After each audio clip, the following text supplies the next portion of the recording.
Hello and welcome to the next video of my LPL 2025 preview series. We're covering Team Team World Elite.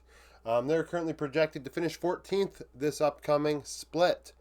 This includes, the thought of Karas and Taeyun on this roster, and neither one being listed in player rankings, which is, partially why they're 14th. In my opinion, we see most Korean. Um, Watching this cat try and grab the other one's tail. Um, that Koreans tend to do pretty decent once they go to the LPL. Kara's a young player that's been on pretty crap teams, HLE and Bro. And then Taeyun, left a little bit to be desired with KDF, but that is a thing they have to think about. But two Korean imports nonetheless. So, the last 3 years, Team We had their most success this past season, finishing ninth in championship points. Had none to be seen in 2023 or 2022. Top laner will be Cube, although he retired for 6 months or 4 months or whatever. He returns to the top lane. 2.7 KDA, 49 4 KP, 8 CS per minute. Less than half of his team's kills. He's a solo dolo top laner on an island trying to make things happen. That is Cube. So 2.3 share differential, which is pretty good given for a guy that isn't in more than half of his team's fights. When he's in there, he's dealing damage. 1.32 damage divided by gold. 10 champions, 49 games. Ranked 11th last season amongst LPL tops. 22 years old. Udyr, Kesante, Renekton, 73% of his games. 3 out of every 4. This cat's going crazy behind me. The backup is Beluga. Beluga has a 2.8 KDA, 58.9 KP, 7.1 CS per minute, so very low farm, and therefore a high ROI, 1.35. Probably deals relatively regular damage, but not a lot of gold. 7 champions in 21 games. Tien Shen joins Team We. He played with IG and OMG last season, a young jungler with a lot of potential, a Rengar OTP. 2.6 KDA, 70 KP, 5.8 CS per minute. Very standard numbers. However, when we think about the carry-oriented meta, this is where things go a little wonky. Negative 5.3 share differential, 0.91 damage divided by gold. Low damage. Big-time facilitator. So if a guy like Cube is getting high damage share differentials and ROIs, theoretically that gold has to go somewhere else. The damage has to come from another place, from Tien Shen, so Cube doing that, it makes sense. It all evens out is what I'm trying to say. Tien Shen on average behind 220 gold at 15 minutes in summer, 3.13 vision efficiency, and 10 champions in 38 games.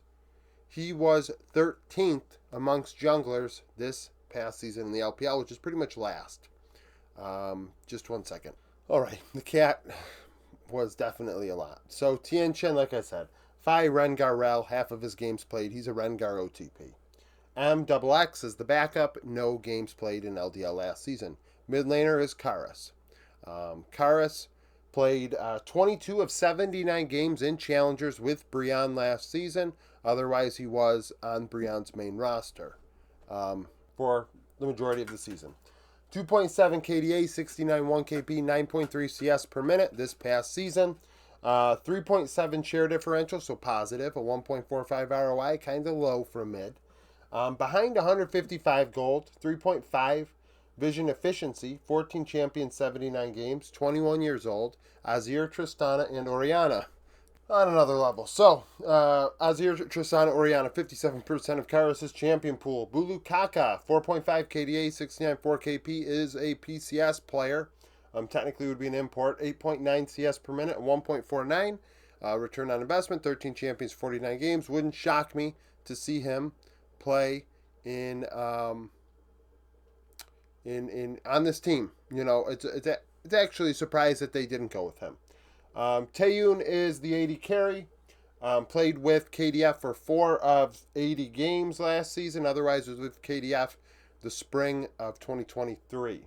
2.9 KDA, only a 63% KP. Very weak side, not very involved for an 80 carry. Hell, that's less than 2 out of every 3 kills.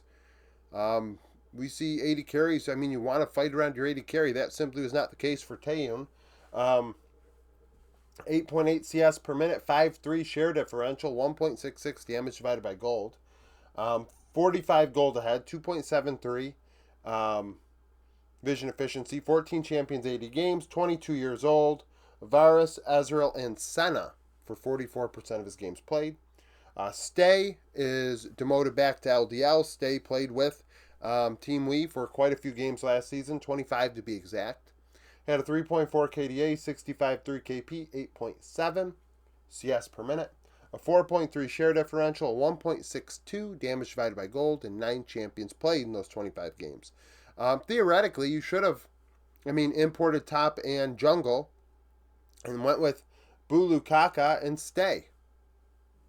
Or found a different jungler, or went with Krako in the jungle, kept Cube, went Cube, Krako, Bulu Kaka, Stay, and then Vampire. I mean, theoretically, I would like that more than what they did. Relax or Relaxing is their third 80 carry. No games played last season. Vampire, only 19 years old, ranked 12th in his role in the LPL, worst of those that were ranked from last season. 2.3 KDA, 75 KP. So very involved with IG and EDG. 3 out of every 4 kills. And maybe he will be a driving force alongside Tien Shen to see if things get done on this squad. But, that's kind of the saving grace here. Very young player, however. And we have to keep in mind EDG was a disaster, and he was just thrust into a complete fire. So, as a young player with no experience out of solo queue, I thought that was pretty silly out of EDG. Negative 6.8 share differential, 0.65 damage divided by gold, 55 gold ahead, 1.93 vision efficiency. 14 champions, 80 games, 12th, 19 years old. Nautilus, Rel, Rakan, 60% of his games, so 3 out of every 5. Tang is the backup, 2.7 KDA, 72.4 KP, a little more aggressive than Vampire, 0.8 ROI. 12 champions, 45 games. Coach is Teacher Ma. Teacher Ma is only 2-11 as a coach accredited on Leaguepedia. On main roster's coaching staffs. He has kicked around with Team Wii and RNG in the past as a coach, but never really officially listed as a coach except for this 2-11 record, which is 15% win rate. So this team, non-playoff team probably, but LCK and Korean imports tend to do okay in the LPL.